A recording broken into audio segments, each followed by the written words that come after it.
How are you doing? I'm doing well. I have a little bit of the cabin fever, but other than that, we're good. Oh my goodness. I haven't talked to you forever. I know. And this is actually, I think, our first face-to-face. Over all the years that we've known each other and gone back and forth working on things. Yeah. Is that weird? Also, I have that exact same shirt. I should have put it on. Did you really? Yes. I thought I'd represent for you a little bit here. We're Italians. Well, I'm representing the fest. How is the busiest working woman in show business doing?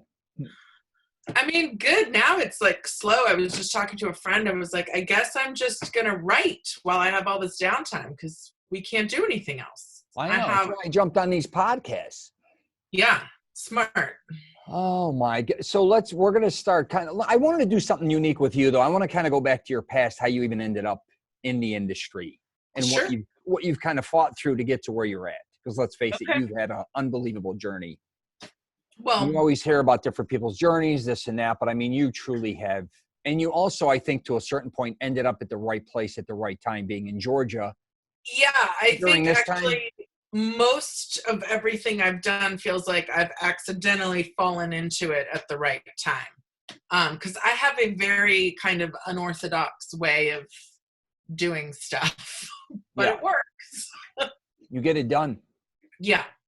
I mean, that's what you're known for. I'm fairly tenacious. So how did you, I mean, I know your backstory, obviously. We've gone back and forth so many years but tell me, I mean, you're such a unique type of personality, but you were doing a lot of things, dressing the way you dress. A whole different thing before that was all kind of now. Or like you were doing this shit 20, 30 years ago, right? Yeah. I mean, I'm not saying you were a punk rocker, but you never let it go either.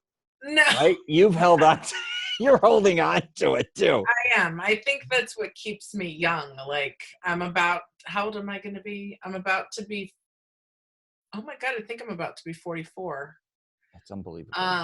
And I don't like to, I don't know. I'm like 19 in my head. So I guess, I mean, it's funny because my husband and I joke all the time. I literally don't own anything outside of jeans and t-shirts.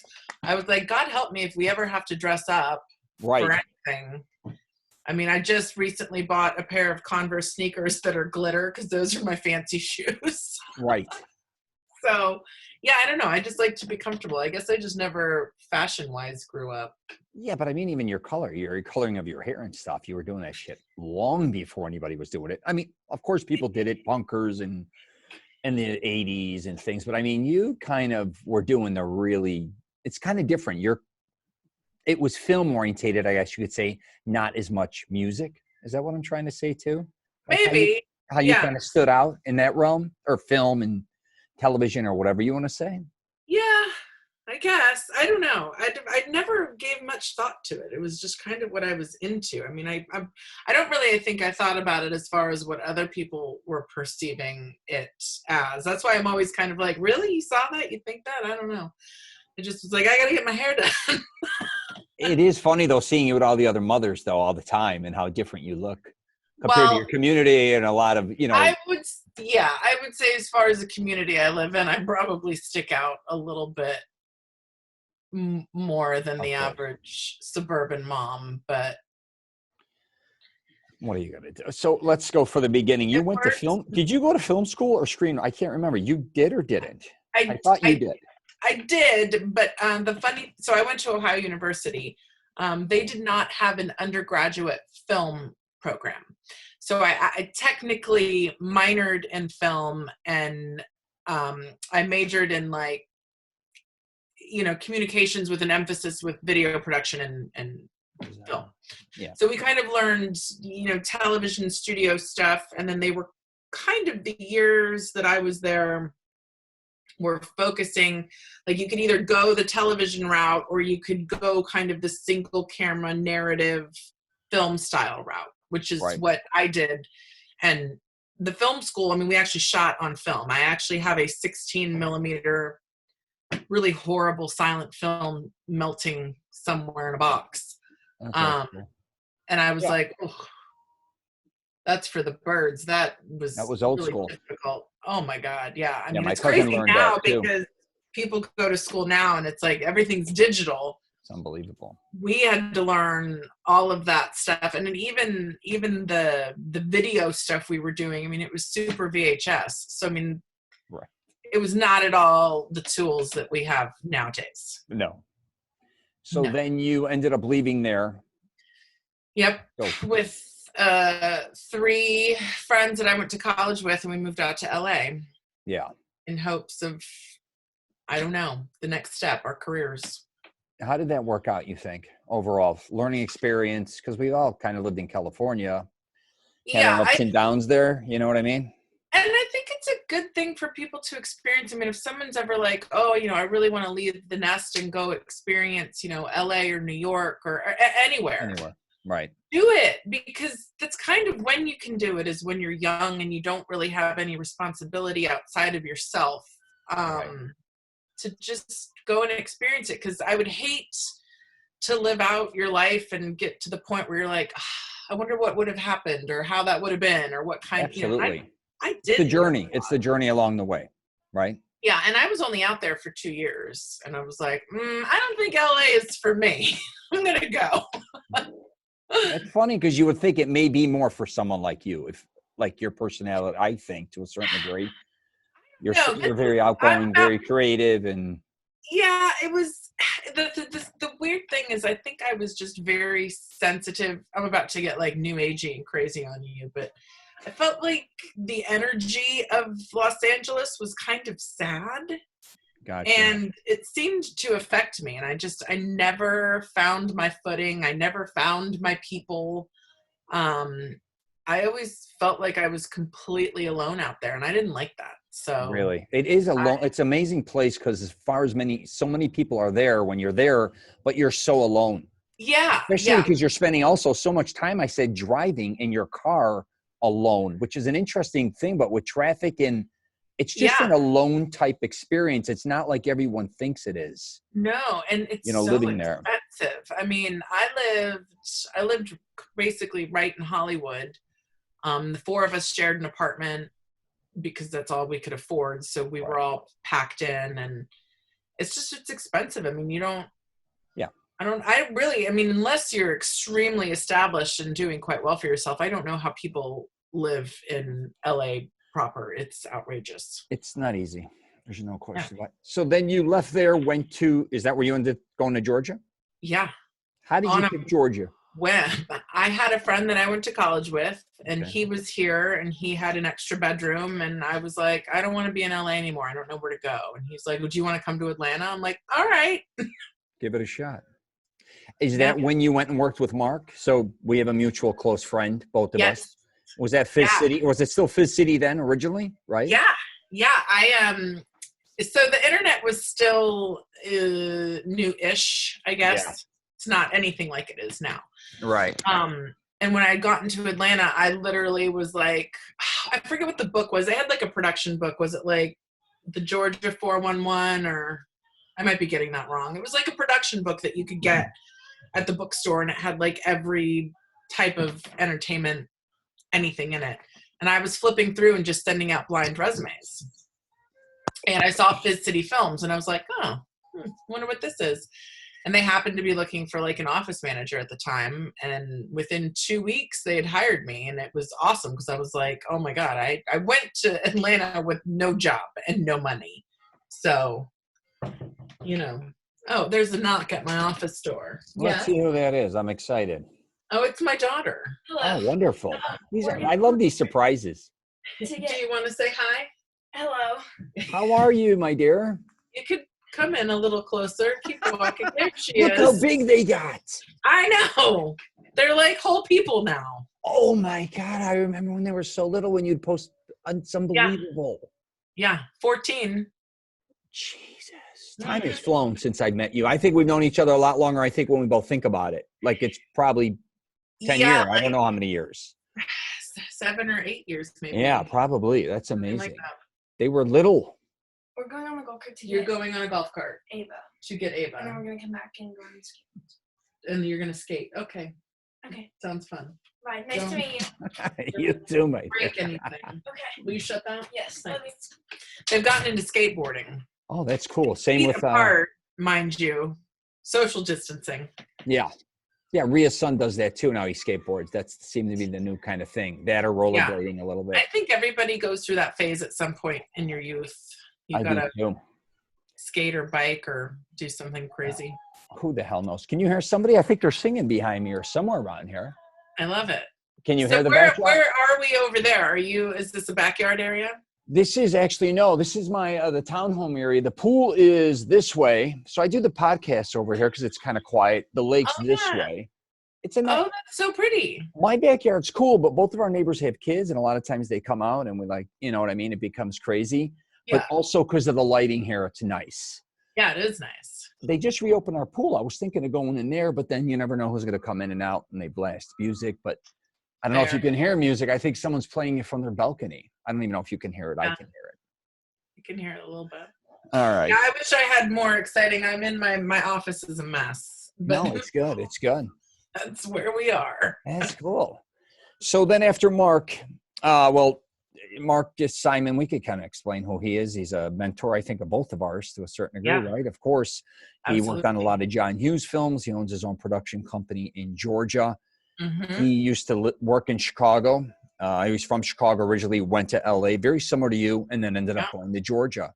Yeah. And after you left him, you started a family and your life kind of changed, right?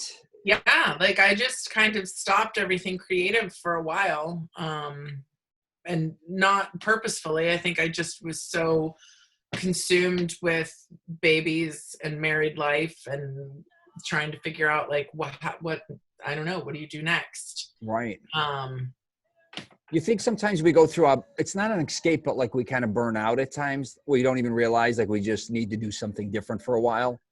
Well, and I don't even know necessarily that, I don't know. It was almost like I was on this path and I wasn't even aware of it. Like all of a sudden, and I kind of went through a weird, I don't know, like I had kids and I was like, anything pre-kids is dead and doesn't exist. And I kind of like went insane for like a second. Right. I mean, so much so that like I got rid of my leather jacket that I had all through like high school and college. And I was like, what? Who let me get rid of that? That was the coolest thing in the world. I should have kept it. And I don't know. Got rid of cassettes. It was sad. But little by little, I felt it. I needed a creative outlet. I was like, right. I have to figure out something to do because, I mean, if I go to one more, mommy and me sing along, I'm going to freak out. Like, I can't do this. Right. Then it goes the other extreme. Yes. I needed balance and I didn't have that. I was just like all in. And that was kind of around the time that you and I met and got connected. Because I remember that email and I was like, who is this rando sending me an email? Like I had checked up with Mark Simon. I was like, do you know someone named Rich? Because I got a weird email. Yeah, Mark said I was working on a screenplay trying to caught on film. And then me and him were always going back and forth. And I said, I'd really like a female director, truthfully. I just wanted somebody so different and very unique to even help me change it, do a bunch of different things. And he said, I got the perfect girl for you. You don't got to go any further. And I said, really? So that's when I hit you up. And then me and you were going back and forth I can't thank you enough for everything you did for me from top to bottom. Not only what caught on film, but Greaseball, all that stuff. And I was kind of exhausted at that point after just making films, writing so many screenplays. And you kind of came in when I was just getting deflated and trying to reboot things. And I needed an escape. And that's when I went and wrote a couple books and now doing YouTube. I needed a change. Well, and I think sometimes too, like writing is a very lonely experience because it's just you and, your laptop or your typewriter or whatever your tool is. Absolutely. And I think sometimes it does help to have, that extra set of eyes or just a different perspective to be like, let's talk about this world I just created and how to, kind of reinvigorate it, Yeah. and I used to work, writing screenplays for 20 years or whatever I was doing it. I've written with a lot of different people. Some of you even know, like Dan, say, for instance, Yeah. Others as well. And when you meet somebody who's kind of just unbelievable at what they do, like yourself, you just like, you kind of get put in your place and go, wow, there's somebody out there that is just extremely like, Wow. it's kind of better than you, way better than you, looking at things from a different perspective. And it's just somebody who's really, I guess you could say, zoned in. And I'm not just saying that to say that. When you get around people that know their shit and put everything into everything they're doing, it's a different thing. And I love doing that with you when we were doing those things. Yeah. It kind of kicked me. We should do something else at some point. I know. We got to, this is ridiculous. We have all this time now. I know. Now we have all the time in the world to do this. I'm down with it. Whatever. I'm serious. I'll do whatever. I'm ready to, instead of always trying to lead, I'm ready to follow a little bit. I don't mind leading my YouTube podcast, my shit. Yeah. But maybe something else. Like I did that with Dan with his film, kind of helped him when he was in Crockdown stuff. And I said, Dan, I did 2 back-to-back films. I'm like, and I want to just write some script. I wanted to do that. It's exhausting. I mean, as much as I love it, there's always that moment of like, after you've completed something, you're kind of like, I don't know if I'm ready to jump back into a whole nother, but at the same time, like I have very short amounts of downtime. Like I'll have a day or two and then I'm like, all right, I'm ready. Like, what's the next one? What are we doing? You then, after me and you were corresponding, you and your team, your bud, Kevin and everybody, you went on to do a short film that did unbelievable, right? I mean, yeah. Okay. So after you and I had been working on Caught on Film and Greaseballs and everything, I kind of jumped into short format writing. I hadn't really ever written a short film. I'd always tried to like write features. Of course, because that's why we're programming. Yeah.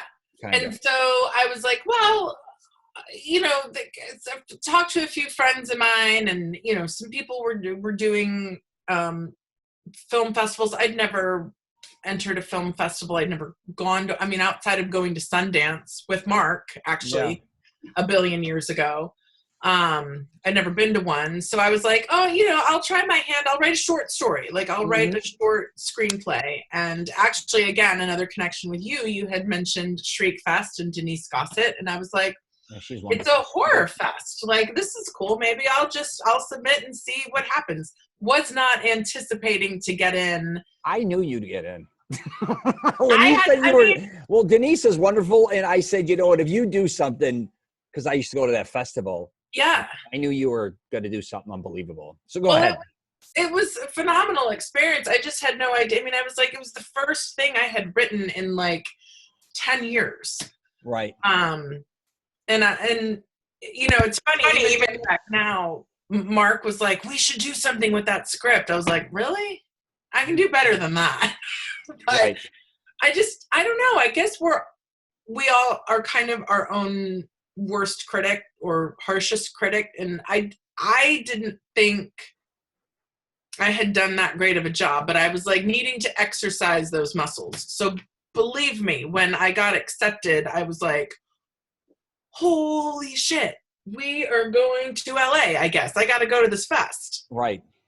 And it just really got that fire relit that I just wanted to write and create. And it was after my second year there, because of course I had to resubmit the next year because I was just too excited about it. Right.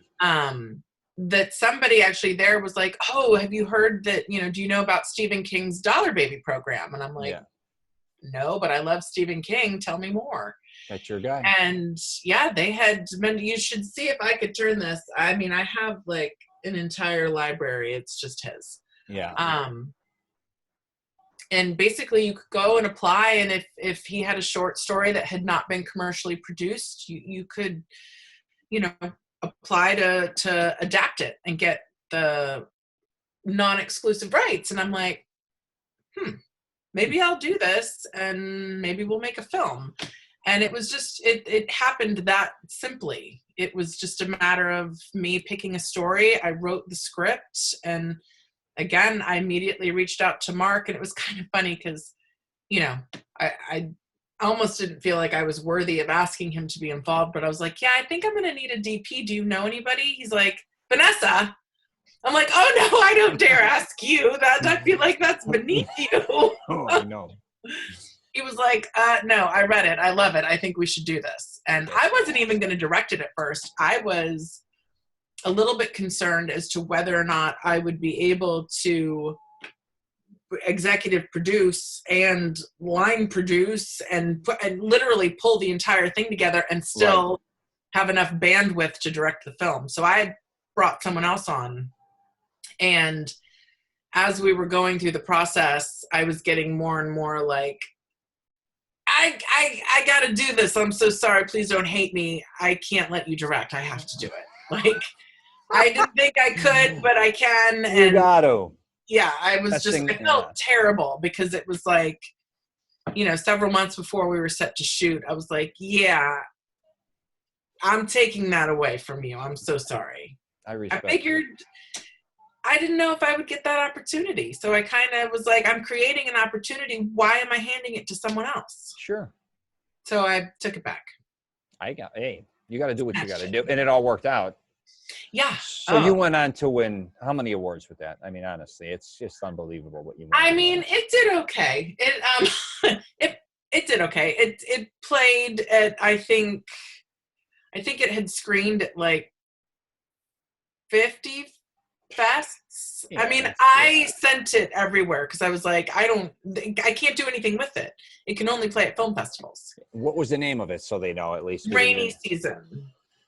Yeah, so that was, and then that was 4 years ago that we shot that. That was unbelievable. I ran into your lead actress at a restaurant there. I went and met Mark and his wife for dinner. I remember you mentioning that. Yes. And I just walked in, and then Mark and his wife were there, and I sat down, and we're all and he's like, "You're not going to believe who just sat you." And I said, "Who?" And then he said, "The lead actress from." And I said, "Get out of here." So she came up, and it was She's so sweet. Yeah, she seemed wonderful. Yeah. So let's jump into the fest now. So that was, you taking that on is huge, and that's had a pretty damn big impact, I think, on a lot of people involved with women in horror films, and from actresses, producers, directors. That thing has exploded, I think. It has exploded. When we launched it, we weren't anticipating that because, I mean, again, I was kind of like, well, nobody knows who we are, and I don't really have any connections, but we'll just make this cute little fest, and we'll kind of celebrate women, making content and doing cool stuff. Like, we were going to get like a little rec center that held, 80 people and pop up a screen. Like, we had no idea of what it became or could become. Right. And we started getting more and more people, involved and bigger names. And all of a sudden we're sitting there and I'm like, oh, we just made something kind of big. It's huge. Let's not fuck it up. So, it snowballed. When you hit me with that idea, because like you said, you're going to Shriek Fest. Yeah. And there's tons of horror festivals. Yeah. But when you specified it's for women, plus it's in Georgia, and as you know, a lot of them festivals they're everywhere, but a lot of the horror festivals, if I'm not mistaken, they're more on the West Coast, maybe even East Coast. They're actually... Are they everywhere? I don't know. So many now. Yeah, Is they there, are yeah. really everywhere. There's like 8,500 festivals that are registered with Film Freeway, which is like a huge, fest submitting platform. I know Without a Box is like done, so I think it's probably the biggest now.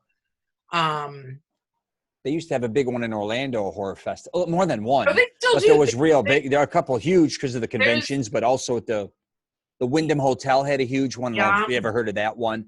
And then they started incorporating a lot of things with the horror besides just the films. Obviously, the comics and the graphic novels kind of went in that route. Yeah, I mean, there's a lot of conventions and stuff, and that was one thing that we were trying to kind of separate ourselves from, because I think a lot of people, when they saw that we had some horror celebrities coming, that they were thinking of this as a convention setup, and I'm like, no, like, they're not going to be behind tables, they're going to be watching the movies, and we wanted to keep the focus on the films, on the filmmakers, on the screenwriters, because that's what we were there for. We were there to honor their work. The celebs were a nice addition, I think, to help add some credibility. And I mean, most of them, they're all working actors and writers, and I mean, they're there to kind of network as well. So yeah, that made perfect sense. But you had some unbelievable guests from Nightmare on Elm Street. What's her name? I can't even remember her name. Yeah, so Heather Langenkamp, who played Nancy Thompson in the original Nightmare on Elm Street, she has been with us since the beginning. She actually, strangely enough, this third installment of Women in Horror Film Fest, if it would have been a week later, it would not have happened. We got in right before the unfortunate explosion of this terrible pandemic. Right. But she actually hosted the awards with me this year because I was very nervous to be on stage. How cool is she?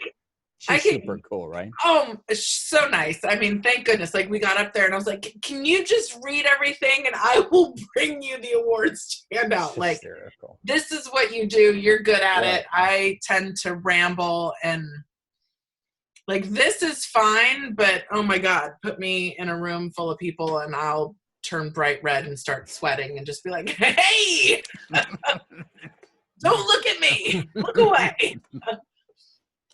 So that was kind of a nice thing.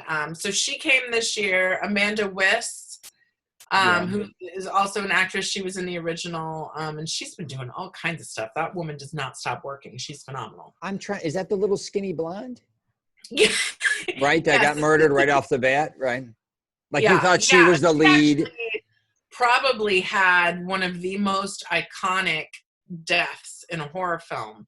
And if you, they've done tons of documentaries and stuff, but if you've ever seen any behind the scenes of how Wes Craven and everybody it was a rotating set, which was super cool. So the camera and them, they were like strapped in, strapped down. I saw the behind makings of that. Yeah, that was, I mean, they were way ahead of their time, even with the Johnny Depp murder. All them things were phenomenal. That's why it's still incredible. Kind of, if you watch it, it's. Yes. So if people are like, wait, Tina Gray, like that was her character name, you know, which one? I was like, the one that dies on the ceiling. Oh, I'm like, yeah. Crazy. It was phenomenal. So they came out, Adam Marcus, who is a dear friend of mine. He is a writer and director. Gotcha. He came out and brought along some awesome friends, Robert and Marcy Kurtzman, who are just legends in the field of special makeup effects. That's unbelievable. Yeah, it was phenomenal. It's such a good energy. Like, I really hope you got to come to one. I got to get to that shit. It's so much. I mean, it's fun, and it's just wonderful to see that many people really celebrating art, and especially celebrating art within that genre, because I think a lot of people hear horror and they just assume like blood, guts, and boobs, and it's insulting. And it's like, no, there's some amazing work being done in the genre. And what we're trying to celebrate really are those, like, you know, kind of the disparaged groups.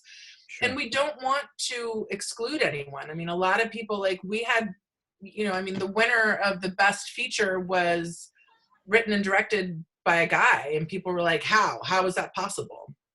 I'm like, it was a female focused story. He had, you know, female producer, he had a female cinematographer. Like, there are women in these really important creative roles. What, you can't exclude them. And to exclude a film simply because the director was a man negates the work that everybody did. We're trying to foster, you know, inclusion and balance and equality. Absolutely. Sure. And I'd say that's probably what separates us from a lot of other kind of like female-centric fests, is that we do look beyond the director's chair, and we definitely try to look at the entire, because film is collaborative. It is a team. It's a massive team.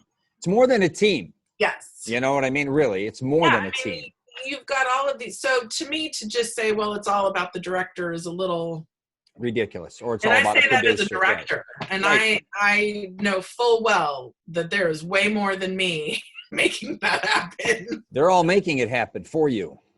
Yeah, Right. well, I mean, that's true. yeah, that's kind of what we really try to do with the fest, and that is our mission, is really to just put more eyes on a lot of these artists and show. I mean, there's some great stuff out there. I'm always blown away by it. Now, what do you got? Another feature you want to do, or is it a short? I think it's a short you were talking about. So, no, you're not wrong. We are trying to do a feature. We're actually trying to do a Western. That's right. Is that a comedy? Or no, it's straight up Western. It is dramatic. It is violent. It's got action. It's got all the stuff that I love in a movie. But as we were creating this, we were applying for some grants. Okay. And we actually won. And we thought, oh, this is great. Like, we'll put this money toward the feature. And they were like, no, you have to make a short film with it. And we were like, that's what it was. Okay, we can do that. So that's what Golden Tooth is just a short proof of concept. Hopefully that will get investors and producers and other people excited to want to help support the feature, because it's really just the origin story of what now is going to be the main character of the feature. You wrote this one? Or yeah, I collaborated with a writer friend of mine. His name is Edward Santiago. He wrote the original short, The Badge, the Gun, and the Hangman's Noose. And from that, there was a character in there that I kind of adopted called Golden Tooth. And he and I kind of had gone back and forth on what we wanted to do for her origin story. And then I was like, okay, pause. I was like, I got it. So I went and I literally like wrote the screenplay in like 10 minutes and I sent it to him. And I was like, what do you think? He's like, I mean, it's done. I don't know. What am I supposed to do? And I was like, well, it's got our story. It's got both of us in there. Don't worry. Right. I incorporated everything. It's ours. It's not mine. Right.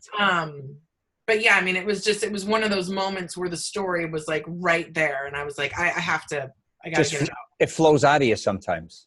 Yeah, I always said like writing is like a wave sometimes. Like once it flows, then other times it's flat for me. Yes. Like I'm either killing it or dead for me a lot of times. When I have those moments where it's like not working, like I don't force it. I just walk away. I'm like, it's not there. Like it'll come back. It's hard to force that. There are times when like I'll write stuff and I don't even think I realize it's happening, and then it's done and I'm like, oh my gosh, where did all these pages come from? Yeah, absolutely. Again, it just flows out of you. I say, yeah. When I write my books too, or a lot of times because I fly so much, I'll try to force writing things. Then I'm like, you know what, this isn't working. Go on to something else. I don't care if it's taking notes. I don't care if it's not research. I don't care. You have to balance it out.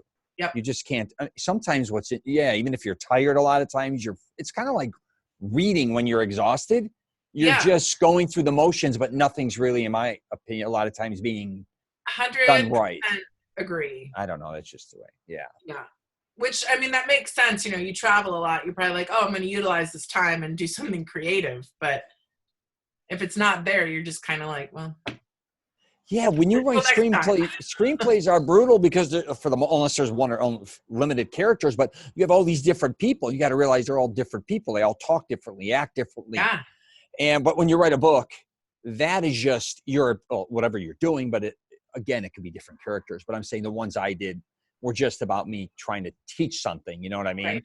So it was just so much different. But it was nice to bounce between two of them, because it was two totally different type scenarios. Oh, yeah. And you can kind of take a break from the one and mess with the other. And exactly. And then it's time, like sometimes it's just, I've been doing this with fitness too. Sometimes it's time to research or study, not always time to do things. Right. Right. So right now, maybe a time to, I get we all want to work out, but a lot of times maybe the time now to figure out what worked for you in your past, what didn't, experiment with different things. I do that with writing as well, I guess you could say, or anything in general. Yeah, and I think everyone has their own process. Like I hear people all the time, they're like, if you're a writer, you have to write every day. I'm like, yeah. I don't write every day. No, and everybody has these things where you got to write at the time. You have to find a certain time. If it's a morning, if you're a night, this. I'm like, I'll do when it comes to me. I can't do that where it's like 4 a.m. to 8 a.m. or midnight to 4 or 8 to midnight. Well, or some people are very, very rigid about like outlining and doing everything like by the book. And I'm like, if that works for you, that's great. Absolutely. But if that process doesn't, don't feel like trapped by it. Like try something else. Like there's so many ways to approach something. And sometimes I'm just like, just free write. I mean, just sit there and write and don't think about it and see what comes out. I mean, you don't know. Yeah, absolutely. Yeah. Oh, I am with you, my dear. And now we're all stuck at home now doing this crazy shit now. I know. Yeah. Well, I'll probably get some good writing time in. Yeah, definitely. Okay. Yeah, I have a few projects that are not finished that I should. How do you think the festival will be on next year? Because this got to hit maybe. What do you think about that? I don't know. Like it might affect submissions because I don't know. Like a lot of people might not have that just expendable income to just toss into, submitting to a film fest. Sure. That being said, though, I mean, our next one is at the end of February. 2021. So we kind of have a little less than a year, which hopefully things will be back to normal. I mean, I'm still kind of chugging along and making plans, but I don't know what it's going to look like. I mean, is it going to be the same? Is it going to be bigger? Is it going to be streamlined? Who knows? Yeah. I don't know. Even being, the whole thing, who knows what they're being able to create certain things. You're not able to do that. Obviously, the expense. We'll probably get a lot of apocalyptic subject matter, maybe. I'm guessing. I don't know. I think that's going to be a theme. We're going to see a whole bunch of like COVID-19 films. Yeah, exactly. Like the zombies. This is the new thing, right? Kind of. Yeah. Whatever. Yeah. One year, it was funny because each year we see different themes. I think it was year 2. There was a lot of cannibalism, I think, in the films. I was like, what's trending? Cannibalism. All right. That's crazy. This year we had a lot of, we always try to do like a nice socially conscious block because that always seems to be a big trend, especially in horror, is trying to I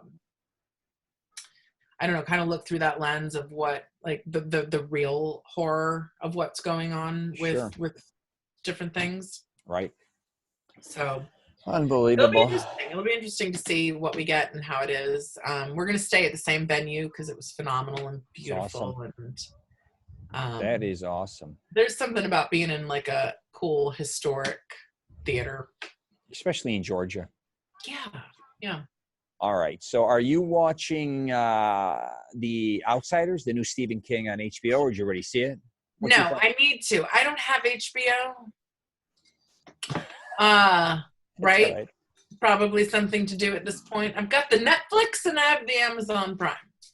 But I need to see that because I've heard a lot of good things and I love Stephen King. I know, that's your guy. Were you ever able to connect with him or no? No, God, I wish someday. You need me to go get him. I'll find him for you. Yeah. He's in Maine, I hear. I'll find everybody. No one can hide from me. You know how that goes. No. Just show him those ginormous arms of yours. No, not anymore. Well, I'll get there. No matter what. nothing is far from me, I always said. Yeah. No.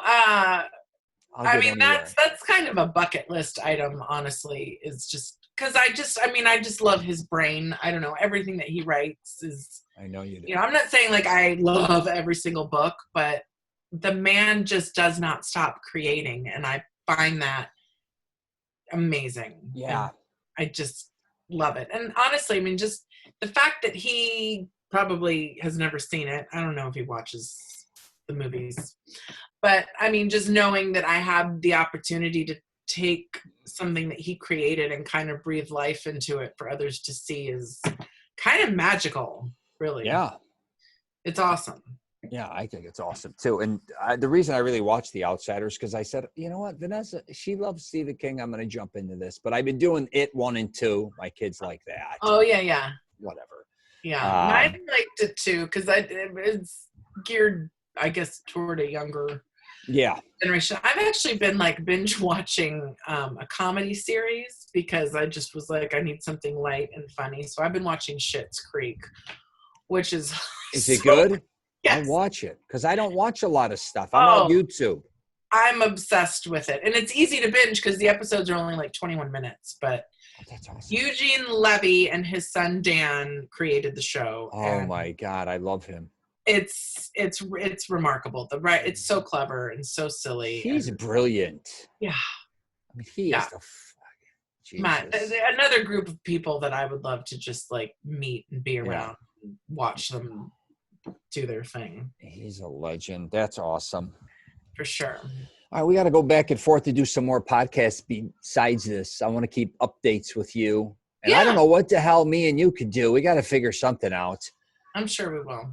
Oh my. I was actually reading. I think I hit you up and you helped me. You sent me the script again because I didn't read Caught on Film for like since last time me and you were doing it. Yeah. Well, and you had sent something with gone through it with the Has Been, I think was the other one. The other one. Yeah, that one too. Mm-hmm. You know, you read your screenplays, even though say they're even 5 years, you realize how kind of outdated your material can become. Oh, yeah. You know what I mean? The dialogue, what you're talking about, just the whole pace of it. Yeah. Is just, it's amazing when you look at your old work. Same with even an old film. It almost looks like a period piece. It absolutely. I know it sounds weird. Like my first film, Sore Losers, 1999. I'm like, this is crazy. Like, cause this is from, look at who I was, look at what we're doing. It looks like a goddamn period piece. Like I said, I'm like, holy cow. But there's something kind of nice to that because I think it allows you, at least as a storyteller, as a filmmaker, to kind of see your history. And how far you've come. Like, I mean, I hope that with each film that I do, I see improvements, I see growth. Like, I don't want to go the wrong way. Yeah. And this is something you could probably relate to too. Sometimes we write things, it could be a feature or short or whatever, and someone does something very similar to what you did or something, and you look at it and go, wow, that was done really better than me, or God, mine would have sucked. Like, this kind of sucks.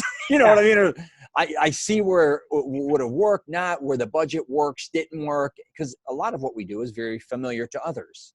Oh yeah. And the concepts. It's funny how so many, I was just watching a film the other day and I actually sent a screenshot to him because the film was structured so much like what we're trying to do with the Western. And I was like, they did that. Like, exactly. I don't know. Like, if we do it, it's going to look like we're copying. We shouldn't do that. I went through that with Sopranos, believe it or not. I never watched Sopranos. I had 2 young daughters. I didn't want anybody watching at my house. Yeah. And then I was doing, basically, everybody thought I was knocking off Tony Soprano. I was a lot heavier and my hair was combed back. I said, I don't even know who the hell you're talking about. Yeah. For a long time. And then, to make a long story short, I had to go back and redo my intro.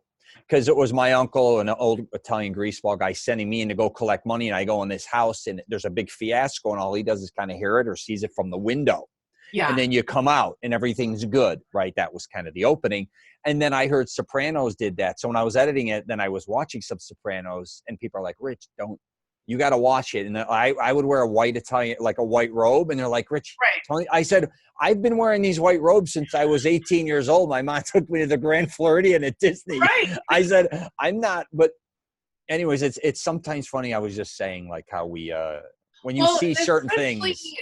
When you've got like subject matter, I mean, obviously, The Sopranos is based on an Italian, East Coast family and right.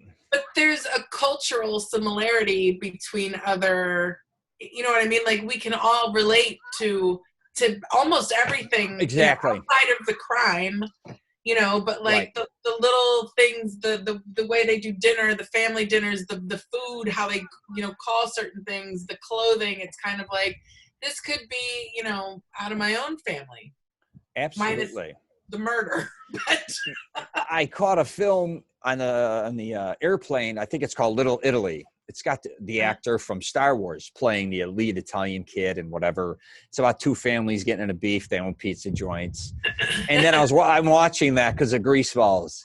And even when I did Greaseballs and when I had Second City, some of my actors from Improv Olympic in Second City, and we did a reading at Second City with some of my favorite actors in Chicago, especially Italian actors.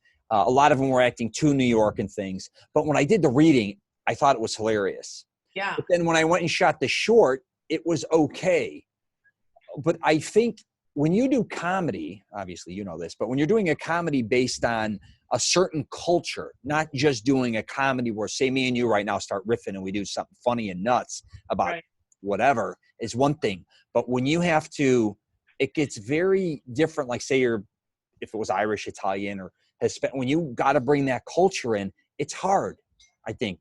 It's much because it's getting judged differently because it's a culture behind the comedy, behind the character, who you're knocking off.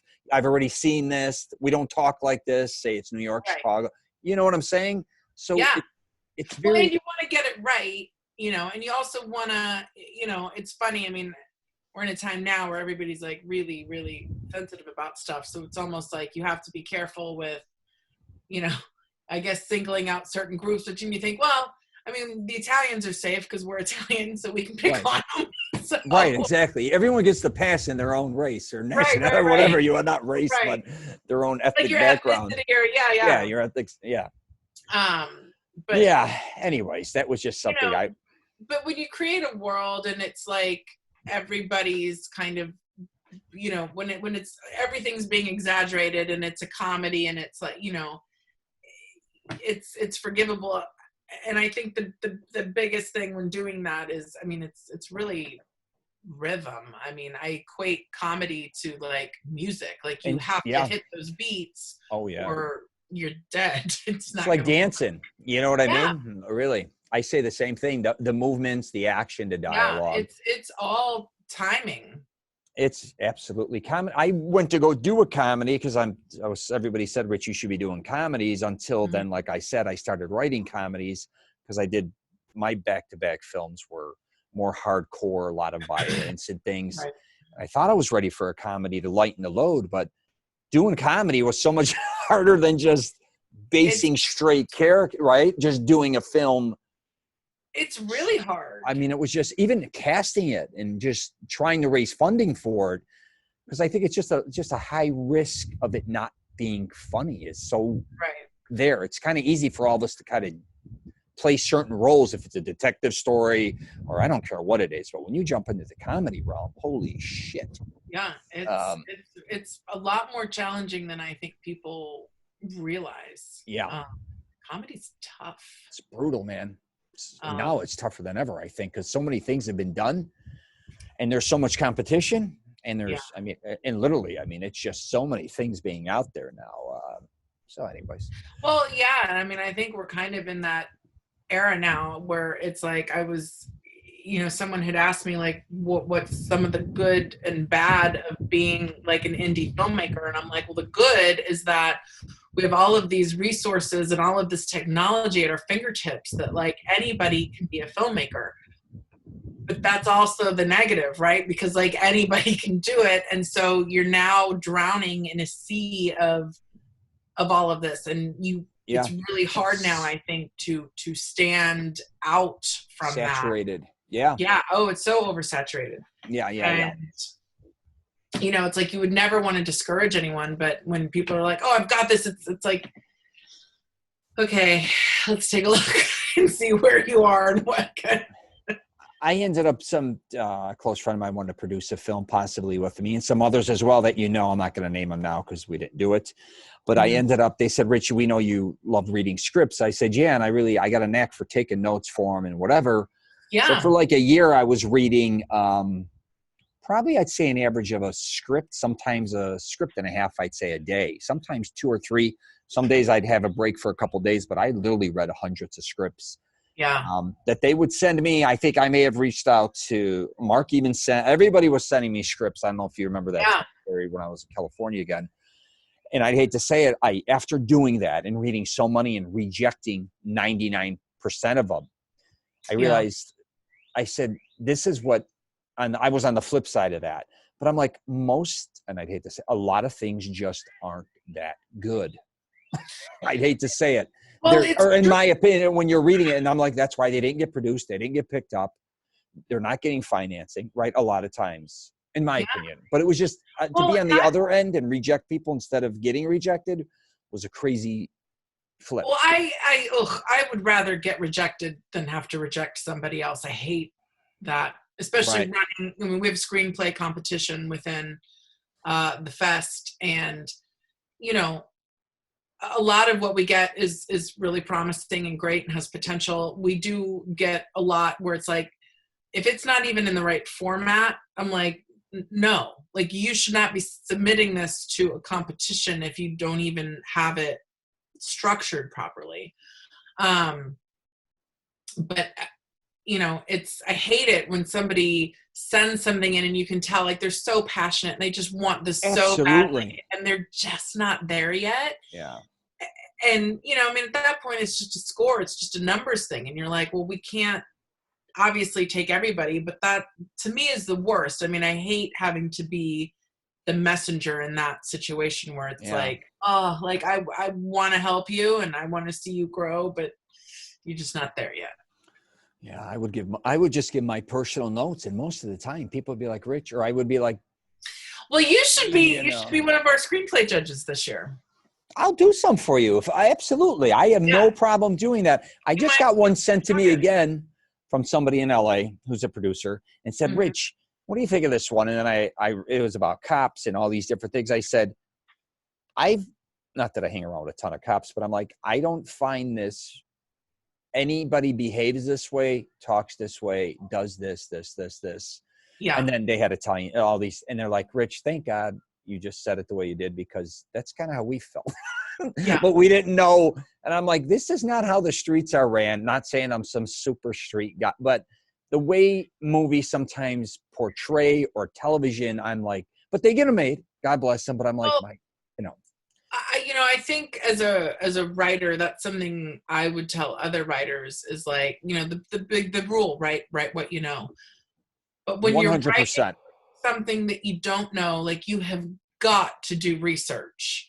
You know, I mean, it would be like, I would never try to write a story from the point of view of, you know, an African-American who's, you know, experienced racism and oppression, because I haven't lived that life. However, speaking to many people who have might give you better insight to say, okay, well, I understand it enough to perhaps be able to write a character like that. But I think a lot of people, like, they see stuff that they like and they're like, oh, that was a cool movie. I'm going to write a detective story about, I don't know, who knows what. It's like, well, do you know anyone on the force? Have you any experience in that? Because you're going to end up making them look and sound ridiculous if you don't know anything about that world. Yeah. So, you know, if you're going to write what you don't know, you got to do a lot of research. Absolutely. I went through that with my second film. I had one of the top detectives because a woman got murdered at my father's store. So we had one of the top detectives. Wow. Yeah. And then he killed somebody else. They basically literally had almost a serial killer on the loose. He was killing women during the day. So I was able to, when I was doing Insanity, to go back and forth with him, and he was helping me, which was unbelievable. Then 9/11 happened. I never heard from him again. Like, literally, I never even had a conversation with him again. But it was amazing to have a tool like that. If you do your research, it studies one thing, but I think the thing is a lot of people don't. No, they don't. I think they just think, like, you know, their education is what they've seen in other movies. Absolutely. And it's like, you're kind of looking at I mean, a lot of times, I mean, we're looking at a very small view and perspective of what that is. And a lot of times you're dealing with stereotypes too. So it's like, you know, you can say New York detective and everyone gets you know, an image of what that might be, but it's like, well, they're not all like that. And what you're thinking of is a stereotype of what a New York detective is. Right. You know, that You know, or like you see this in every horror movie too, and some action, any mystery thriller, but like there's always like the coroner that's eating the sandwich when they're doing the autopsy. It's like, yeah. How many times are we going to do that? And it's always so gross and off-putting. I'm like, don't put that in your mouth. Oh my! Well, now with the corona, they're not going to do it. No. That's the now we can't eat during autopsies. Oh my goodness! Unbelievable. All right, my dear, I'll wrap it up here. Thank you so much for taking time to do this. Oh my gosh, no, this was fun. If you know anybody else or you want to do something with somebody else, if we do another one, whatever you guys want to do, or let me know. Because I definitely want to get more women. I'll send you a list of people. Let me know, because I need to definitely get more women on my podcast. It's mainly dudes. I was even talking to my girlfriend. She's like, you got to get women on there. I said, I got Vanessa today. And she goes, oh my God, Vanessa from the festival? I said, yes. She goes, thank God. Because it's going to be mainly guys for a while. And I didn't even mean it that way. We got some phenomenal films this year. I mean, if you are interested, I will gladly hook you up with some of the filmmakers. You can watch their films, chat with them. Yeah, sure. You know, absolutely. There was some really cool stuff. No, I love helping, and I'd like to be a part of it, of course. Yeah, you're actually my fourth one. I just started doing this Zoom. So I put my top 10 list together as far as, and just try to coordinate it with whoever. So you're actually my fourth person I've ever videoed. I love that I made the top 10. I wanted to save you for like 4 or 5 because I wanted to master Zoom a little better. My first buddy was just a transition one.